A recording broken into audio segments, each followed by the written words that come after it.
ಪರಮಾನಂದ ಸಾಲಿಯನ್ರು ನಮ್ಮನ್ನಗಲಿದ್ದಾರೆ. ಇಲ್ಲಿ ಇವರ ಪೈಕಿ ಚಿದಂಬರ ಬೈಕಂಪಾಡಿಯವರು, ಜಗನ್ನಾಥ ಶೆಟ್ಟಿ ಬಾಳದವರು, ಭಾಸ್ಕರ್ ದೇವರು ಮತ್ತು ನನ್ನನ್ನು ಹೊರತುಪಡಿಸಿ ಯಾರವರ ನಿಕಟವರ್ತಿಗಳಿರಲಿಕ್ಕಿಲ್ಲ ಅಂತ ನನ್ನ ಅನಿಸಿಕೆ. ಮುಂಗಾರು ಪತ್ರಿಕೆಯಲ್ಲಿ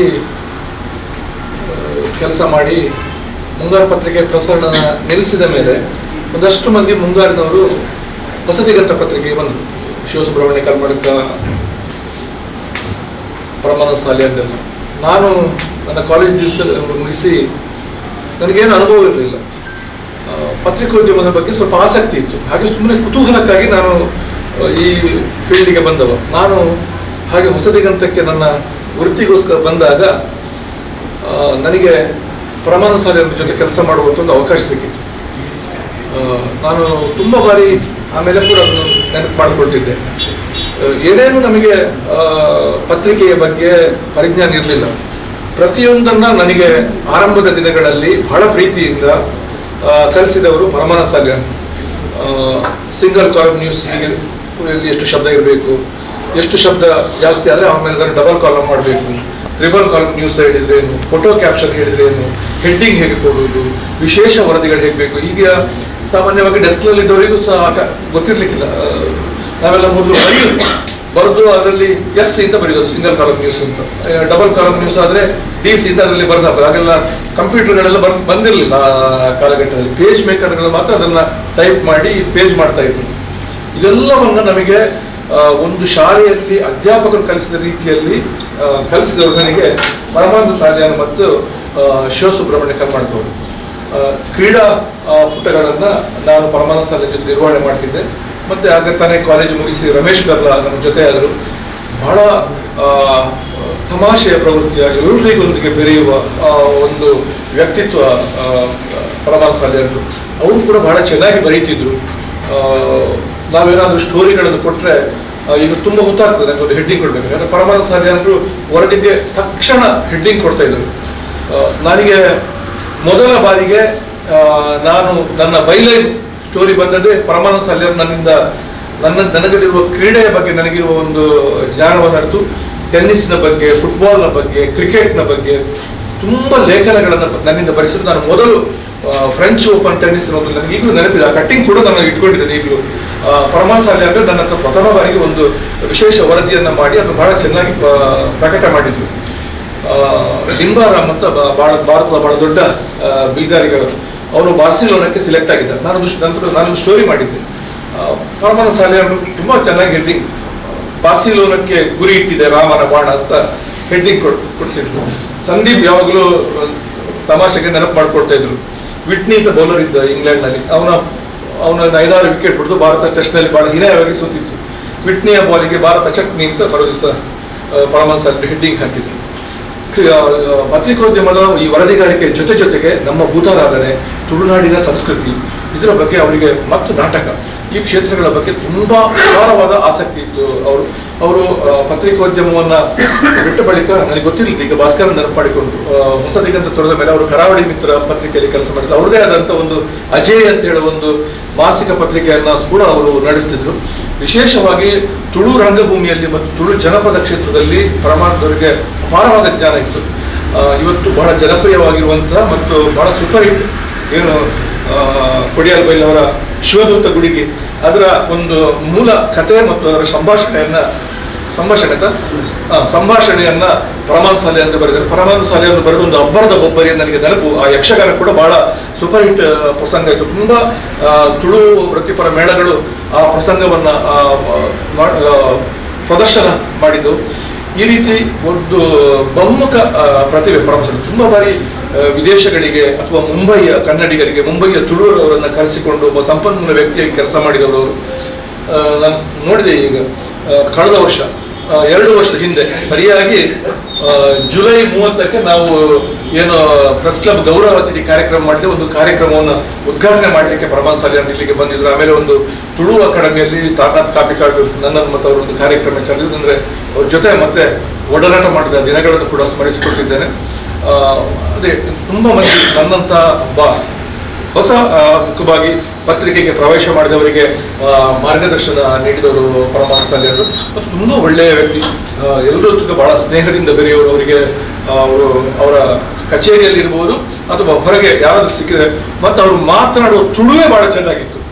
ಅವರು ಹೀಗೆ ಮಾತನಾಡುವ ತುಳು ಕೂಡ ಬಹಳ ಚೆನ್ನಾಗಿ, ಅವರ ಭಾಷೆಯ ಶುದ್ಧತೆ ಅಷ್ಟು ಚೆನ್ನಾಗಿತ್ತು. ತುಂಬ ವರ್ಷ ಅನಾರೋಗ್ಯದಿಂದ ಬೆಳೆಯುತ್ತವರಿಗೆ ದೃಷ್ಟಿ ಕೂಡ ದೋಷ ಇತ್ತು. ನಮಗೆ ನಮ್ಮ ಸಂಘದಿಂದ ಕೂಡ ಅವರಿಗೆ ಸಾಧ್ಯವಾದಷ್ಟು ಒಂದು ಸಣ್ಣ ಆರ್ಥಿಕ ನೆರವನ್ನು ಕೊಡಲಿ. ನಾನು ಶಶಿರಾಜ್ ಅವರ ಒಂದು ಸಂಸ್ಥೆ ಇತ್ತೀಚೆಗೆ ಅವರನ್ನು ಗೌರವಿಸಿ ಅವರಿಗೆ ಒಂದು ಪ್ರಶಸ್ತಿ ನೀಡಿ ಸ್ವಲ್ಪ ಅವರ ಕುಟುಂಬಕ್ಕೊಂದು ಆರ್ಥಿಕ ವೆಚ್ಚವನ್ನು ಕೂಡ ಭರಿಸಿದರು. ತುಂಬ ಬದುಕಿನಲ್ಲಿ ದೈಹಿಕವಾಗಿ ಅವರ ಕಾಯಿಲೆಗಳಿಂದಾಗಿ ನೋವು ಉಂಡವರು ಪರಮಾನ ಸಾಲಿಯರವರು. ಆದರೆ ಅವರ ಪತ್ರಿಕೋದ್ಯಮದಲ್ಲಿ ಮತ್ತು ತುಳು ಜನಪದ ಮತ್ತು ತುಳು ರಂಗಭೂಮಿಗೆ ಅವರು ಸಲ್ಲಿಸಿದ ಸೇವೆ ಶಾಶ್ವತವಾಗಿರುತ್ತದೆ. ಒಬ್ಬರು ಹಿರಿಯರು, ಹಾಗಾಗಿ ಅವರನ್ನು ಸ್ಮರಿಸುವುದು ನಮ್ಮ ಕರ್ತವ್ಯ ಅಂತ ಇರುವ ನೆಲೆಯಲ್ಲಿ ಇವತ್ತು ಜಿಲ್ಲೆಯ ಪತ್ರಕರ್ತರ ಸಂಘ ಮತ್ತು ಪ್ರೆಸ್ ಕ್ಲಬ್ ನಾವೆಲ್ಲ ಸೇರಿ ಪರಮಾನ ಸಾಲಿಯರವರಿಗೆ ಬಹಳ ಗೌರವದಿಂದ ಎಲ್ಲ ನಮ್ಮ ಪತ್ರಕರ್ತರ ಸಮೂಹದ ಪರವಾಗಿ ನಾನು ಶ್ರದ್ಧಾಂಜಲಿಯನ್ನು ಅರ್ಪಿಸ್ತಾ ಇದ್ದೇನೆ. ಪರಮಾನಂದ ಸಾಲಿಯನ್ ಒಬ್ಬ ಪತ್ರಕರ್ತ ಅನ್ನೋದಕ್ಕಿಂತ ಒಟ್ಟು ಒಂದು ವ್ಯವಸ್ಥೆಯಲ್ಲಿ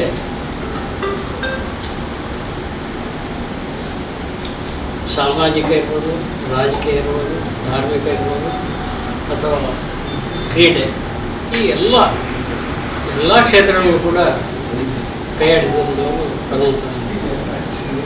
ಮೊದಲು ಪತ್ರಿಕೆಗೆ ಅವರು ಹಿಂದೂ ಹೊನ್ನಾಪುರ ಫಸ್ಟ್ ಬಿಟ್ಟೋದಾಗ ಎರಡನೇ ಇವರು ಬಂದದ್ದು ಮುಂಗಾರು. ಆ ಸಂದರ್ಭದಲ್ಲಿ ಹೌದು ಅಕ್ಷರ ನೋಡಿದರೆ ನಿಮಗೆ ಆಶ್ಚರ್ಯ ಆಗ್ಬೋದು. ಅವರಿಗೆ ಗೊತ್ತು, ಮತ್ತೆ ಯಾರಿಗೂ ಸಾಧ್ಯ ಇಲ್ಲ ಅದನ್ನು ಓದಲಿಕ್ಕೆ. ಅಂಥ ಒಂದು ವಿಚಿತ್ರವಾದ ಅಕ್ಷರ. ಆದರೆ ಅವ್ರ ಹತ್ರ ನ್ಯೂಸ್ ಹೇಳೋದು ನಾವು, ಇದನ್ನು ಬೇಗ ಮಾಡಿಕೊಡಿ ಅಂತೇಳಿ. ಈಗಲೇ ಆಗಬೇಕಾ ಅಂತೇಳಿ, ಈಗಲೇ ಹೀಗಿರ್ಬೇಕು, ರಪ್ಪ ಆಗ್ಬೇಕಂತೇಳಿ ಒಂದು ಕೊಟ್ಟರೆ ಒಂದು ಅರ್ಧ ಗಂಟೆ ಆಚೆ ಈಚೆ ಸರಿಯಾ ತಪ್ಪ ಎಲ್ಲ ನೋಡಿ ನೋಡಿ ನೋಡಿ ಮತ್ತು ಲಾಸ್ಟ್ ಎಲ್ಲ ಸರಿ ಮಾರಿ ಕೊಡಿಯೋದು, ಈಗ ಅರ್ಜೆಂಟ್ ಬಿಟ್ಟು ಹೋಗ್ಬೇಕು ಅಂತೇಳಿ ಅಂತ ತಗೊಂಡು ಹೋಗ್ತಾ ಇದ್ದೆ. ಆ ರೀತಿ ಇದ್ದಂಥ ಪತ್ರಕರ್ತ ಈಗ ಹೊಸಗಂತಲ್ಲಿ ಅವರು ಹೇಗಿದ್ದರು ಅಂತೇಳಿ ಹೇಳಿದರು. ಅವರಿಗೆ ಕಲಿಯುವ ಅಭ್ಯಾಸ, ಒಂದು ಓದುವುದು, ಓದಿದ್ದನ್ನು ಇನ್ನೊಬ್ಬರಿಗೆ ಅದನ್ನು ತಿಳಿಸೋದು, ತಾನು ಏನು ಓದಿದೆ ಅಂತೇಳಿ.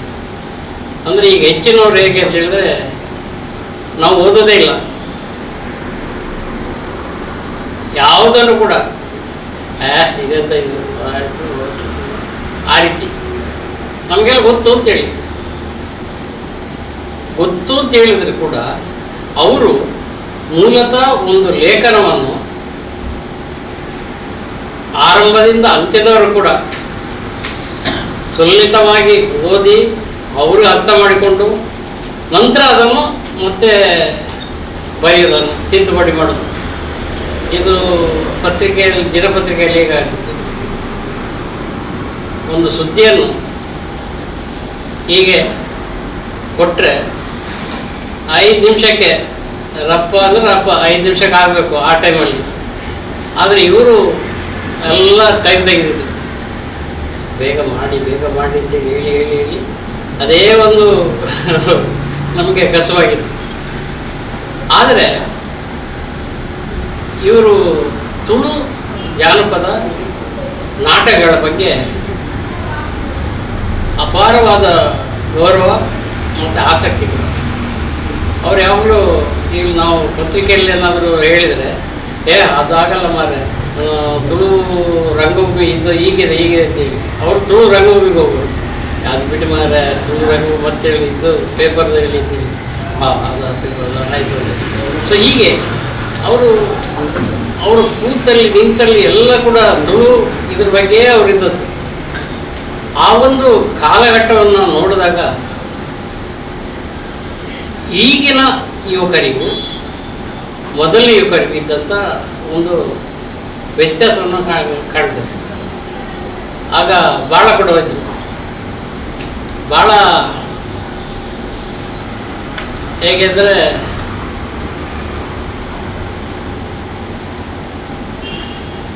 ಅವರು ಬರೋದು ವೈಎಂ ಹೆಗ್ಡೆ ಎಕ್ಕಾರು ಮೋಹನ ಹೆಗ್ಡೆ ಅಂತೇಳಿ ಮೋಹನಪೇಟೆ ಅವ್ರ ಟೈಮಲ್ಲಿ ಬಂದದ್ದು. ಪರಮೋನ್ ಸಾಲಿಯನ್ನು ಇದ್ದಾಗ ಭಾಳ ಕೂಡ ಆಗ ಬರೆಯುವ ಆಸಕ್ತಿ ಇವ್ರಿಗೆ, ಓದೋದು ಬರೆಯೋದು ಅಂತ ಹೇಳಿದ್ರೆ ಭಾಳನೇ ಕೂಡ ಭಾರಿ ಇಷ್ಟ. ಆ ಟೈಮಲ್ಲೇ ಇವರು ಓದಿ ಅಲ್ಲೇ ಒಂದು ಪತ್ರಿಕೆಯಲ್ಲಿ ಬರೆದು ಆರ್ಟಿಕಲ್, ಯಾವುದು ಸಿನಿಮಾ ಪುಟಗಳು ಆಗಲೇ ಬರಿತಾ ಇದ್ರು. ಅಂದರೆ ನಿಮಗೆ ಕಲಿಬೇಕು, ಬರೀಬೇಕು, ಇನ್ನೊಬ್ಬರಿಗೆ ಅದನ್ನು ಬರೆದನ್ನು ತಿಳಿಸ್ಬೇಕು ಅಂತ ಹೇಳುವ ಆಸಕ್ತಿ ಇದ್ದರೆ ಯಾರು ಕೂಡ ಬರಬಹುದು ಆಯಾ ಕ್ಷೇತ್ರಕ್ಕೆ. ಅದರಲ್ಲಿ ಪರಮಾನಂದ ಸಾಲಿನಿ ಕೂಡ ಆ ಇದಕ್ಕೆ ಒಳಪಟ್ಟರು. ಆದರೆ ಅವರು ಅಣ್ಣ ಹೆಂಚೊಳ್ಳರು, ಅಣ್ಣ ಹೆಂಚೊಳ್ಳರು ಹೀಗೆ ಅವರು ಮಾತಾಗ ಸಿಕ್ಕಿದರೆ ಅಣ್ಣ ನಮಸ್ಕಾರ ಬಲಿ ಅಂತೇಳಿ ಅವೊಂದು ಸೌಜನ್ಯಪೂರ್ಣವಾದಂಥ ಮನಸ್ಸು. ಆ ಎಲ್ಲವೂ ನನಗೆ ನೆನಪಾಗೋದು ಹೇಗೆ ಅಂತ ಹೇಳಿದ್ರೆ, ಇವರು ಪತ್ರಿಕೆ ಬಿಟ್ಟು ಹೊಸಗೆ ತೆಗೆದಾಗ ಸಿಗ್ತಾಯಿದ್ರು, ಮತ್ತು ಅವ್ರದ್ದೇ ಸ್ವಂತ ಅಜಯ್ ಅಂತ ಹೇಳುವ ಒಂದು ಪತ್ರಿಕೆಯನ್ನು ಮಾಡಿದರು. ಆ ಪತ್ರಿಕೆಯನ್ನು ಮಾಡೋ ಕೂಡ ಅವರೇ ಪ್ರಿಂಟ್ ಮಾಡಿ, ಅವರೇ ಮುದ್ರಿಸಿ, ಅವರೇ ತಗೊಂಡಾಗ ಎಲ್ಲರಿಗೂ ಕೊಡೋದು. ಅಂದರೆ ಒಬ್ಬ ಪತ್ರಕರ್ತನಾದವನು ಆರಂಭದಿಂದ ಅಂತ್ಯದವರೆಗೆ ಯಾವ ರೀತಿ ಸಮಸ್ಯೆಯನ್ನು ಎದುರಿಸ್ತಾನೆ ಅಂತೇಳಿ ತಿಳ್ಕೊಳ್ಬೇಕಾದ್ರೆ ಅವನೇ ಆಗಬೇಕು. ಅವನೇ ಓದುಗ, ಅವನೇ ಬರಹಗಾರ, ಅವನೇ ವಿತರಕ, ಹೀಗೆ ಎಲ್ಲದರೂ ಕೂಡ ಅದೆಲ್ಲ ಅಭ್ಯಾಸವನ್ನು ಕೂಡ ಮಾಡಿದಂಥ ಪರಮಾನಂದ ಸಾಲಿನಿ ಕೊನೆಗೆ ಸುದೀರ್ಘವಾದ ಅಸೌಖ್ಯದ ಒಳಗಾದರು. ಅಂದರೆ ಈಗ ಯಾರಿಗೂ ಅಸೌಖ್ಯತೆ ಬರಬಾರ್ದು ಅಂತೇಳಿ ನಿರೀಕ್ಷೆ ಮಾಡಲಿಕ್ಕೆ ಸಾಧ್ಯ ಇಲ್ಲ. ಅದು ಬರ್ತದೆ, ಹೋಗ್ತದೆ. ಆದರೆ ಪರಮಾನಂದ ಸಾಲಿನಿ ದೃಷ್ಟಿಯನ್ನು ಕಳ್ಕೊಂಡು ಸಾಕಷ್ಟು ನೋವು ಅನುಭವಿಸಿದ್ರು. ಅದೆಲ್ಲ ನೆನಪಾದಾಗ ನಾವೆಲ್ಲ ಹೇಗೆ ಈ ಕ್ಷೇತ್ರದಲ್ಲಿ ಕೆಲಸ ಮಾಡಿದ ನಂತರ ಕೂಡ ನಮ್ಗೆ ಈ ರೀತಿಯ ನಾವು ಹತಾಶೆ ಎಲ್ಲ ಆದರೆ ಯಾವ ರೀತಿ ನಾವು ಬದುಕಬೇಕು ಅಂತ ಹೇಳುವ ವ್ಯಥೆ ಕಾಡ್ತದೆ. ಆದರೆ ಪರಮಾನಂದ ಸಾಲಿನಿ ಹೇಗಿರ್ಬೋದು ಅಂತೇಳಿ ಊಹಿಸಿ, ಸುದೀರ್ಘ ಕಾಲ ಆ ನಡುವೆಯೂ ನನಗೊಂದು ನೆನಪು, ಅಂತರಂ ಬಂಗಡಿ ಅಂತ ಒಬ್ಬ ಯಕ್ಷಗಾನ ಬರಗಾರಿದ್ರು. ಅಂತರಂ ಬಂಗಡಿ ಗೊತ್ತಾ? ಹಾಂ, ಪ್ರಸಂಗಕರ್ತ. ಅವರು ಒಂದ್ಸಲ ಈ ಪರಮಾನಂದ ಸಾಲಿನಿಯನ್ನು ಯಾವುದೋ ಒಂದು ಇದರ ಬಗ್ಗೆ, ಯಕ್ಷಗಾನದ ಇದ್ರ ಬಗ್ಗೆ, ಆಗ ಅವ್ರು ನನ್ನ ಹತ್ರ ಹೇಳಿದ್ರು, ಅದು ಏನು ಮಾರೆ ಎಂಟೆ ಬರೆ ಪೇರು, ಹೌದು ನೀವು ನೋಡ್ಬೇಕಾದ್ರೆ ಒಂದು ಏನು ತುಂಬ ಎಡ್ಡೈತು ಮಾರೆ. ಅವರಿಗೆ ಫೋನ್ ಮಾಡಿ ಬರ್ಲಿಕ್ಕೆ ಹೇಳಿದ್ರು. ಮತ್ತು ಅವರೆಲ್ಲ ಬಾಂಬೆಲಿದ್ದರು, ಮತ್ತು ಇವ್ರಿಗೆ ಮೀಟ್ ಆಗಲಿಕ್ಕಾಗಲಿಲ್ಲ. ಆದರೆ ಅಂತರಂ ಬಂಗಡಿ ಅವ್ರು ಇವ್ರಿಗೇನು ಮೊದಲೇ ತೀರ್ಕೊಂಡ್ರು. ಅವ್ರು 15-20 ವರ್ಷ ಆಯ್ತು ತೀರ್ಕೊಂಡ್ರು. ಸೊ ಆ ಒಂದು ನೋವು ನಾನು ಮೀಟ್ ಮಾಡಿಸ್ಬೇಕಿರೋ ಅಂತ ಹೇಳಿದ್ದೆ, ಅಂದುಕೊಂಡದ್ದು ಸಾಧ್ಯವಾಗಿಲ್ಲ. ಅವರು ಕೂಡ ಅದ್ಭುತವಾದ ಲೇಖಕ, ಪ್ರಸಂಗಕರ್ತ. ಅವರು ಪ್ರಸಂಗದ ಜೊತೆಗೆ ನಿಮ್ಮ ಜಾತಕ ಇದೆಯಲ್ಲ, ಅದನ್ನು ಕೂಡ ಬರ್ತಿದ್ರು. ಯಕ್ಷಗಾನದ ಜೊತೆಗೆ ಜಾತ ಕೂಡ ಬರೀ. ಸೊ ಹೀಗೆ ನಾನಾ ಕ್ಷೇತ್ರಗಳಲ್ಲಿ ಕೆಲಸ ಮಾಡಿದಂಥ ಪರಮ ಸಾಲ್ಯನ್ ನಮ್ಮ ಜೊತೆ ಇದ್ದಿದ್ದರೆ, ಈ ಕಾಲದಲ್ಲಿ ಇದ್ದಿದ್ದರೆ ತುಂಬ ಪ್ರಯೋಜನ ಆಗ್ತಿತ್ತು. ಯಾಕೆಂತಂದರೆ ಈಗ ರಂಗಭೂಮಿ, ನಾಟಕ ಇವೆಲ್ಲ ಬೆಳೀತಾ ಇರುವಂಥ ಕಾಲ. ಈ ಕಾಲ ಅವರಿಗೆ ಸೂಕ್ತ ಆಗ್ತಿತ್ತು. ಆದರೆ ದೇವರು ಅವ್ರನ್ನ ಕರೆಸಿಕೊಂಡು ಅವರ ಆತ್ಮಕ್ಕೆ ಚಿರಶಾಂತಿಯನ್ನು ಕೊಡ್ತಾ ನಾನು ಪರಮಾನಂದ ಸಾಲಿಯರ ಮಸ್ತ್ ತುಳುನು ಪ್ರೀತಿ ಮಂತ್ರಿ ಆಗ್ತಿ. ಪರಮಾನಂದ ಸಾಲಿಯರ ಬಗ್ಗೆ TBR ಶ್ರೇಣಿ ಬಾತಿದ್ದೀರಿ, ಅಂಚೆನೆ ಚಿದಂಬರನ್ನೇ ಬಾತಿದ್ದೀರಿ. ಮುಂಗಾರು ಪತ್ರಿಕೆಡು 86 ಇಸ್ವಿಡ್ ಕೆಲಸ ಸೇರಿದ ನಾನು 87 ಜಾಯ್ನ್ ಆಗಿ. ಆ ಟೈಮ್ಡು ಚಿದಂಬರನ್ನೇ, ದಿನೇಶಮೀನ್ ಒಟ್ಟು, BM ಅನೀಫು, ಪ್ರಕಾಶ್ ಶೆಟ್ಟಿ ಕಾರ್ಟೂನಿಸ್ಟ್, ಮಂಜುನಾಥ್ ಭಟ್ರು, ಮೊಕ್ಕಲು ಪೂರ ಮೊಕ್ಕಲ ನೆರಳು ಎಂಗಳು ಎಂಚ ಬರೆಯಲು ಬಂದು ತೆರೆಯೊಂದು ಈಗಲೂ ಪತ್ರಿಕೋದ್ಯಮಡು ಬರೀತೀನಿ. ಆಡ ಪರಮಾಣದಲ್ಲಿ ಹೆಚ್ಚತ್ತು. ಪರಮಾಣದಲ್ಲಿ ನಡೆದ 2-3 ವರ್ಷ ಸೀನಿಯರ್ ಅಂಚಂಡ ಅಂಚಾದ ಎಂಕಿಲಾರಿಗೆ ಮಸ್ತ್ ಒಡನಾಟ ಒಡ್ಡ ಏಪಲ ಈಗಲೂ ಯಾರೊಂದು ಪಲಾಯನ ಸ್ಥಾನ ಅದೇ ಕೊಡ್ತಿದ್ದೆ. ಅಂಚ ಮಸ್ತ್ ಎಂಜಿನೆತ್ತಲ್ಲ ಆರಂಜಿ ಪಾತ್ರ ನಾಡು ಒಕ್ಕ ಎರಡಲ್ಲ ನಿಷ್ಠೂರದ ಅಂತಿನ ವ್ಯಕ್ತಿ. ನಮ್ಗೆ ಕೆಲಸ ಸರ್ತಿ ಆಗ್ಬೋದು, ಕೆಲವರು ಬೇಜಾರು ಬರೋದು. ಆದ್ರೆ ಎರಡಲ್ಲ ಬೇಜಾರು ಅಂಬಿದ್ದಾರೆ. ಏನ ಪಾತ್ರ ಅಣ್ಣ ಬಂಡಿ ಒಂಜಿ ಶಬ್ದದ ಬಳಕೆ ಹಾಕ್ತೀರಿ. ಮುಂಗಾರು ಫಸ್ಟ್ ವರ್ಷ ಕೆಲಸ ಬರ್ತೀರಿ. 5 ಒಕ್ಕಾರು ಅರಿಷ್ಟೇಕ ಬಲ್ಲಕ್ಕೇನೆ ಅದು ಹೊಸದಿಗಂತ ಹೋಗ್ತಾರೆ. ಹೊಸದಿಗ ಹಿಡಿದು ಕೊಡ್ದು ಅದೇ ಪತ್ರಿಕೆ ಹಾಕ್ತೀರಿ. 5 ಒಕ್ಕ ಆರಂಜಿ ರಂಗ ಸುದರ್ಶನ ಮಂಡಿನ ಸಂಸ್ಥೆ ಕಟ್ಟೊಂದು. ಆ ಮೂಲಕ ನಾಟಕ ಒಕ್ಕ ನಿರ್ದೇಶನ ಹೆಚ್ಚಿನ ಮಾತ್ರ ಕೆಲಸನ ಮಲ್ತೊಂದು ಆ ಜೀವನ ಸಾಗಿಸುವ. ಆ ಸಂದರ್ಭಡು ಸಾಧು ಶೆಟ್ಟರಂಜಿ ಪತ್ರಿಕೆ ಮಾಡ್ತಾರೆ, ಕರಾವಳಿ ಮಿತ್ರ ಅಂತ. ಆ ಪತ್ರಿಕೆಗೆ KG ಶೆಟ್ಟರ್ ಎಡಿಟರ್, ಒಕ್ಕ ಮೋಹನ್ ಪೊಳಂಗಡಿ, ಯಾನ್ ಭಾಸ್ಕರ್ ಅನ್ನೆ, ಪರಮಾನಂದ ಸಾಲಿಯನ್, ಶಶಿಧರ್ ಬೈಯತ್ತಬೈಲ್, ಸುಜಿ ಕುರಿಯಾ ಇಂಚ ಒಂಜಿ 10-16 ಅಂತ ಟೀಮ್ ಅಪ್ಪ ಕೆಲಸ ಮಾಡ್ತಾ. ಅವು 6 ತಿಂಗಳು ಸಂಸ್ಥೆ ಬೇರೆ ಬೇರೆ ಕರಾವಳಿ ಬಂದಾಂಡು 5 ಒಕ್ಕ 6 ಕೂಡ ಪತ್ರಿಕೋದ್ಯಮ 5 ಒಕ್ಕ ರಜೆ ಬಂಪಿ ಒಂಜಿ ತಿಂಗಳ ಪತ್ರಿಕೆ ಮಾಡ್ತಂತೆ.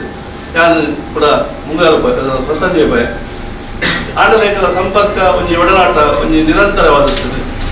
ಹೆಂಗೆ ಬಂಡ 6 ಲಕ್ಷ ರಂಗಭೂಮಿದ ಬಗ್ಗೆ ಮಸ್ತ್ ಆಸಕ್ತಿ. ನಾನು ನಿರ್ದೇಶನ ಅದರ ಕಥೆ ಬರೆಯಿಲ್ಲ ನಾಟಕದ 6 ನಾಟಕದ ಕಥೆ ನಿರ್ದೇಶನ ಮಾಡ್ತಂತೆ. ಐದು ಕೆಂಗು ಚರ್ಚೆ ಮಾಡ್ತಂತೆ ವ್ಯಾಪಾರ ಒಕ್ಕ ಅರ್ಶನ್ಯ ಮಲ್ಯಕನೆ ಈ ಶಿವದೂತಗಳಿಗೆ ಒಂಜಿ ಡ್ರಾಮಾ ಸೂಪರ್ ಹಿಟ್ ಡ್ರಾಮಾ ಆಯ್ತು ಸಂಭಾಷಣೆ ಪರಮಾನಂದ ಸಾಲಿಯರ್ ಅಂಚಿನ ಮಸ್ತ್ ನಾಟಕಗಳನ್ನು ಕೊಡ್ತೀರಿ.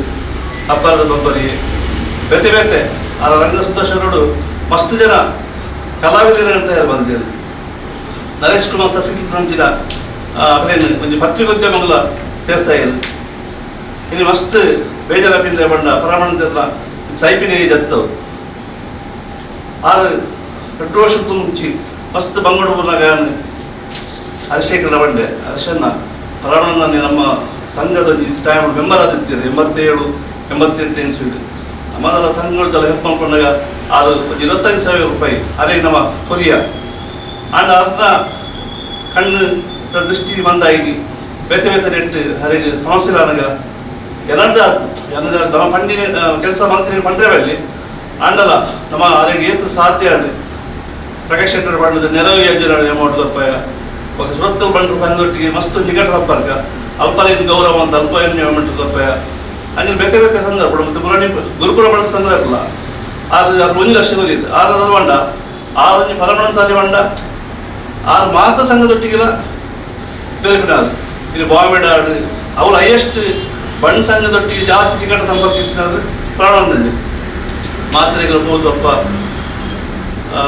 ನಿರ್ದೇಶಕ ನಿಜ ನಿಜಕ್ಕೂ ಕರಿನ ತಿಂಗಳು ನರೇಶ್ ಕುಮಾರ್ ಸಹ ಸಿಕ್ತೊಂದು ಪ್ರೋಗ್ರಾಮ್ ಮಾಡಿ ನಾಟಕ ಮತ್ತು 1.5 ಲಕ್ಷ ಬಂತು ಕೊರಿಯರು ఒక ರಂಗ ಸಂಘದ 45 ಬಂತು ಕೊರಿಯರು ಅಂಡಾರಿ ನಂಗೆ ರಿಪೇರ್ ಆಯ್ತು.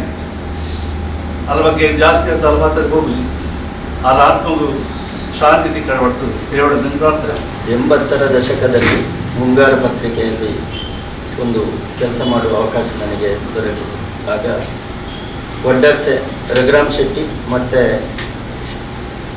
ನಮ್ಮ ಎಂ ಬಿ ಸದಾಶಿವ ಅವರು ನನ್ನ ಮನೆಗೆ ಬಂದು ನನ್ನನ್ನು ಅಲ್ಲಿಂದ, ನನಗೆ ಎಂ ಬಿ ಸದಾಶಿವ ಬೇರೆ ಕನೆಕ್ಷನ್ ಇತ್ತು ರಾಜಕೀಯದಲ್ಲಿ ನಮ್ಮ ಕುಟುಂಬ ಎಲ್ಲ, ಅವರು ನಮ್ಮ ಮನೆಗೆ ಬಂದು ಕರ್ಕೊಂಡು ಬಂದ ಕಾರಣ ನಾನು ಒಂದು ಮುಂಗಾರಿಗೆ ಬರುವ ನನಗೊಂದು ಸಾಧ್ಯತೆ ಆಯಿತು. ಆ ನಂತರದಲ್ಲಿ ಆಗಾಗ ಚಿದಂಬರ ಬೈಕಂಪಾಡಿ ಮತ್ತು ಪರಮಾನಂದ ಸಾಲ್ಯ ಇವರನ್ನು ಆಗಾಗ ಭೇಟಿ ಆಗ್ತಿದ್ದೆ. ಆಗ ನನಗೂ ಜಗನ್ನಾಥ ಶೆಟ್ಟಿ ಬಾಳರಿಗೂ ಅಷ್ಟು ಕಾಂಟ್ಯಾಕ್ಟ್ ಇರಲಿಲ್ಲ, ನಾಯರಿ ಅಂತ ಹೇಳ್ತಿದ್ರು. ಹಾಗೆ ಆ ಸಂದರ್ಭದಲ್ಲಿ ತುಂಬ ಅವರ ಮಾತು ಅಂತ ಹೇಳಿದರೆ ನಾವೊಂದು ಹೇಳ್ತೇವೆ, ಒಂದು ತೂಕದ ಮಾತು ಅಂತ. ಎಲ್ಲಿ ಕೂಡ ಈ ಒಂದು ಕುಳಿತುಕೊಂಡು ಮಾತಾಡುವಾಗ, ಈಗ ಚಿದಂಬರ ಬೈಕಂಪಾಡಿ ಹೇಳಿದರು, ಮಾತಾಡುವಾಗ ಅವರು ಹೀಗೆ ಮಾತಾಡೋದಿಲ್ಲ, ಒಂದು ನಾಟಕದ ಬಗ್ಗೆಯ ಅಥವಾ ಕಲೆ ಸಂಸ್ಕೃತಿಯ ಬಗ್ಗೆ ಹೀಗೆ ಅದರ ಬಗ್ಗೆ ಅಥವಾ ಪತ್ರಿಕೆಯ ಬಗ್ಗೆ ಮಾತಾಡುವರು. ನಂತರ ಸುಮಾರು 2001ರಲ್ಲಿ ಜಗನ್ನಾಥ ಶೆಟ್ಟಿ ಭಾಳ ಹೇಳಿದಾಗೆ ಕರಾವಳಿ ಮಿತ್ರ ಪ್ರಾರಂಭ ಆಯಿತು ಸಾಧು ಶೆಟ್ಟರದ್ದು. ಅದು ಕೂಡ ನನಗೆ ಎರಡನೇ ನನ್ನ ಇನ್ನಿಂಗ್ಸ್ ಪ್ರಾರಂಭ ಆದ್ದು ಜಗನ್ನಾಥ ಶೆಟ್ಟಿ ಭಾಳ ಇದ್ದಾಗೆ. ಅವರು ನನ್ನನ್ನು ಅಲ್ಲಿ ಒಂದು ಇಂಟ್ರೊಡ್ಯೂಸ್ ಮಾಡಿ, ಆಮೇಲೆ ಅಲ್ಲಿ ನಾನು ಇವರ ಜೊತೆ ತುಂಬ ಸಂಪರ್ಕದಲ್ಲಿದ್ದೆ. ಅದೇ ಹೇಳಿದಾಗೆ ಬಹಳಷ್ಟು ಒಂದು ಸೌಮ್ಯ ಸ್ವಭಾವದವರು. ಅವರ ಮಾತಂತ ಹೇಳಿದ್ರೆ ನಮ್ಮ ಅವರ ಎದುರು ಕುಳಿತುಕೊಂಡು ಕೇಳುದಂತ ಹೇಳಿದ್ರೆ ನಮಗೊಂದು ಬಹಳ ಖುಷಿ. ಅಂಥ ಒಂದು ಕರಾವಳಿಯ ಈ ನಮ್ಮ ತುಳುನಾಡಿನ ಮಣ್ಣಿಗೆ ಸಾಕಷ್ಟು ಒಂದು ಸೇವೆಯನ್ನು ನೀಡಿದವರು. ಇನ್ನೊಂದು ಮಾತು ಹೇಳಬೇಕಾದ್ರೆ, ಮುಂಗಾರು ಪತ್ರಿಕೆಯಲ್ಲಿರುವಾಗ 2-3 ಸಂದರ್ಭದಲ್ಲಿ ಚಿದಂಬರ ಬೈಕಂಪಾಡಿ ಅಲ್ಲದಿದ್ದರೆ ನಮ್ಮ ಪತ್ರಿಕೆ ಸುಳ್ಯದಲ್ಲಿ ಹೋಗ್ತಿರಲಿಲ್ಲ. ಅಂಥ ಸಂದರ್ಭದಲ್ಲಿ ನನ್ನೊಂದು 2-3 ಎಡವಟ್ಟಿನಿಂದಾಗಿ ವಡ್ಡಾರ್ಸೆ ಅವರನ್ನು ಸುಳ್ಯಕ್ಕೆ ಕಳಿಸಿ, ಅದೊಂದು ಹೇಳಲೇಬೇಕಾದ ವಿಷಯ, ದೊಡ್ಡ ಕೊಡಗು ಮತ್ತು ದಕ್ಷಿಣ ಕನ್ನಡ ಜಿಲ್ಲಾ ಗೌಡ ಸಮ್ಮೇಳನ ಆಯಿತು. ನಂದೇ ಮಿತ್ರ ಅದರ ಒಂದು ಲೇಖನ ಕೊಟ್ಟರು. ನಾನು ಆ ಲೇಖನವನ್ನು ಅದಕ್ಕೆ ಸ್ವಲ್ಪ ಸೇರಿಸಿ ಬರೆದು ಕಳಿಸಿಕೊಟ್ಟೆ. ಅಂದರೆ ಜಾತಿ ಅಗತ್ಯ ಉಂಟಾ ಅಂತ, ಜಾತಿಯ ಒಂದು ಅಗತ್ಯ ಉಂಟಾ ಅಂತ ಒಂದು ದೊಡ್ಡ ಒಂದು ಲೇಖನ. ಅದು ಅಲ್ಲಿ ಸುಳ್ಯ ಅಂತ ಹೇಳಿದ್ರೆ ಗೌಡರ ಊರಲ್ಲ. ಅಲ್ಲಿ ನಾನು ಮರುದಿವಸ ಹೋಗುವಾಗ ನನಗೆ ಎಲ್ಲ ಎದುರು ಬಂದು, ಅಷ್ಟು ಒಳ್ಳೆ ಇದ್ದವರು ಮರುದಿವಸ ಎದುರು ಬಂದು ಹೇಳಿದ್ರು, ಸೆಟ್ರಿ ಎಲ್ಲ ಇನ್ನ ಪೇಪರ್ನ ಮುರು ಪಾಡ್ಯರ ಗುಳೆ ಅಂತ ಹೇಳಿದರು.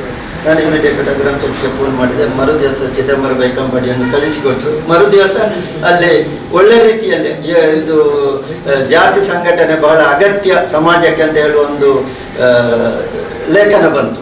ಆಮೇಲೆ ನನ್ನನ್ನು ಅವರು ಸ್ಟೇಜಿಗೆ ಕರೆದು ಆ ದಿವಸ ಸಮ್ಮೇಳನದಲ್ಲಿ ನನಗೆ ಗೌರವ ಕೊಟ್ಟರು. ಆ ಸಂದರ್ಭದಲ್ಲಿ ಇವರು ಪರಮಾನಂದ ಸಾಲ್ಯನ್ ಕೂಡ ನಾನಾಗ ಮನೋಹರ್ ಪ್ರಸಾದನ್ನು ಕಾಂಟ್ಯಾಕ್ಟ್ ಮಾಡಿ ನಮ್ಮ 2-3 ಗರಡಿಯ ಇದಕ್ಕೆ ನಾನು ಕರೆದಿದ್ದೆ. ಆದರೆ ಅವರಿಗೆ ಬರಲಿಕ್ಕೆ ಆಗಲಿಲ್ಲ. ಪರಮಾನಂದ ಸಾಲ್ಯ ಬಂದು ಅಲ್ಲಿ ಆ ಒಂದು ಎಲ್ಲ ಅದರ ಬಗ್ಗೆ ಒಂದು ಲೇಖನ ಕೂಡ ಮಾಡಿ ಬಹಳಷ್ಟು ಆ ಸಂದರ್ಭದಲ್ಲಿ ಒಂದು ಕೋಟಿ ಚೆನ್ನೈ 2-3 ಕೋಟಿ ಚೆನ್ನೈ ಆದಿಗರಡಿಯ ಬಗ್ಗೆ ಒಂದು ದೊಡ್ಡ ಲೇಖನ ಮಾಡಿ ಅದು ಬಹಳಷ್ಟು ಒಂದು ಇದು ನಮ್ಮ ಹಳ್ಳಿ ಆಗಲಿ ಇವನ್ ಮುಂಬೈ ತನಕ ಆ ಒಂದು ಸುದ್ದಿ ಹರಡಿ ಬಹಳಷ್ಟು ಒಂದು ಪ್ರಚಾರ ಸಿಕ್ಕಿತು. ನಂತರದ ದಿನಗಳಲ್ಲಿ ಅದೇ 2001 ನಂತರ ಕರಾವಳಿ ಮಿತ್ರದಲ್ಲಿ ನಾವು ಒಟ್ಟಿಗೆದ್ದೆವು. ಆಮೇಲೆ ಅವರ ಬಗ್ಗೆ ಹೇಳುದಿದ್ರೆ, ಈಗ ನಾಟಕ ಕ್ಷೇತ್ರದ ಬಗ್ಗೆ ಹೇಳುದಿದ್ರೆ ಅದು ನಾನು ಹೇಳಲೇಬೇಕು. ಅವರು ಈ ಬಂಟ್ ಸಂಘದ ಸುರತ್ಕಲ್ ಬಂಟ್ ಸಂಘ ಬಾಳರಿಂದಾಗಿ ಅವರಿಗೆ ಬಹಳ ಹತ್ತಿರ.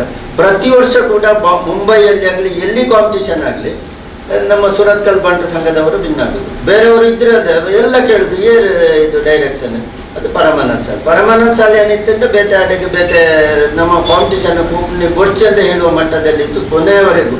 ಈಗ ಕಳೆದ ವರ್ಷ ಅದೇ ಸುರತ್ಕಲ್ ಒಳ್ಳೆ ಮಾಡಿದ್ರು ಕೂಡ ಸುರತ್ಕಲ್ ಬಂಟ್ ಸಂಘದವ್ರು, ನಾನು ಹೇಳುದಂತ ಹೇಳಿದ್ರೆ ಜನರಲ್ ಆಗಿ ಹೇಳುದು, ಅವರಿಗೆ ಪ್ರಶಸ್ತಿ ತೆಗಿಲಿಕ್ಕೆ ಸಾಧ್ಯ ಆಗಲಿಲ್ಲ, ಒಳ್ಳೆ ಟೀಮ್ ಇದ್ರು ಕೂಡ ಅಂತ ಹೇಳಿದ್ರೆ. ಹಾಗಾದ್ರೆ ಇವರ ಅದರ ಮೇಲೆ ಒಂದು ಯಾವ ರೀತಿಯಲ್ಲಿ ಅವರು ತೊಡಗಿಸಿಕೊಂಡಿದ್ರು, ಅವರ ಒಂದು ನಿರ್ದೇಶನ ಯಾವ ಮಟ್ಟಕ್ಕೆ ಇತ್ತು ಅಂತ ಹೇಳುವುದಕ್ಕೆ ಅದು ಕೂಡ ಒಂದು ಸಾಕ್ಷಿ. ನಾನು ಕಣ್ಣಾರೆ ಅದಕ್ಕೆ ಸಾಕ್ಷಿಯಾಗಿ ನಾನು ಹೇಳ್ತಿದ್ದೇನೆ. ಅದೇ ರೀತಿ ಇನ್ನು ಹೆಚ್ಚು ಹೇಳುವುದಿಲ್ಲ. ಅವರ ಒಂದು ಒಡನಾಟ ಇದ್ದದ್ದು ಕೂಡ ನಮ್ಮ ಪಾಲಿಗೆ ಕೂಡ ಬಹಳಷ್ಟು ನಾನು ಅವರಿಂದ ಕಲಿತುಕೊಂಡಿದ್ದೇನೆ ಅಂತ ಹೇಳಿಕೊಟ್ಟ. ಮತ್ತೆ ಅವರು ಬಹಳ ಹೇಳಿದಾಗೆ ಅವರಿಗೆ ಜಾತಿ ಭೇದ ಧರ್ಮ ಯಾವುದಿಲ್ಲ. ಅವ್ರದ್ದು ಒಂದು ಪತ್ರಿಕಾ ಧರ್ಮ, ಅದು ಬಿಟ್ಟರೆ ಇದು ಕಲಾಕ್ಷೇತ್ರದಲ್ಲಿ ಅವರು ದುಡ್ದದ್ದು ಅಂತ ಒಬ್ಬ ವಿಶೇಷ ಒಂದು ವ್ಯಕ್ತಿಯನ್ನು, ಒಬ್ಬ ಮಹಾನ್ ವ್ಯಕ್ತಿಯನ್ನು ನಾವೆಲ್ಲರೂ ಕಳ್ಕೊಂಡಿದ್ದೇವೆ. ಅದು ಸ್ವಾಭಾವಿಕ, ಇದು ಪ್ರಕೃತಿ ನಿಯಮ, ಹುಟ್ಟು ಸಾವು ಪ್ರಕೃತಿ ನಿಯಮ. ಅದೇ ಈ ಸಂದರ್ಭದಲ್ಲಿ ಅವರ ನೆನಪನ್ನು ನಾವೆಲ್ಲ ಮಾಡಿದ್ದಕ್ಕೆ ನಮ್ಮ ಈ ಸಂಘದ ಪತ್ರಕರ್ತರ ಸಂಘ, ಮಂಗಳೂರು ಪ್ರೆಸ್ ಕ್ಲಬ್ ಇವರಿಗೆ ಕೂಡ ನಾನು ಈ ಸಂದರ್ಭದಲ್ಲಿ ಧನ್ಯವಾದಗಳನ್ನು ಅರ್ಪಿಸುತ್ತಾ ಅವರ ಆತ್ಮಕ್ಕೆ ಶಾಂತಿ ಸಿಗಲಿ ಅಂತ ಅಂತ ಅದೇ ರೀತಿ ಅವರ ಕುಟುಂಬಕ್ಕೆ ಆ ಒಂದು ನೋವನ್ನು ತಡೆದುಕೊಳ್ಳುವ ಶಕ್ತಿಯನ್ನು ಪರಮಾತ್ಮನ ನೀಡಲಿ ಅಂತ ಹೇಳ್ತಾ ಮಗದೊಮ್ಮೆ ಅವರ ಆತ್ಮಕ್ಕೆ ನಾನು ಶಾಂತಿಯನ್ನು ಕೊಡ್ತೇನೆ.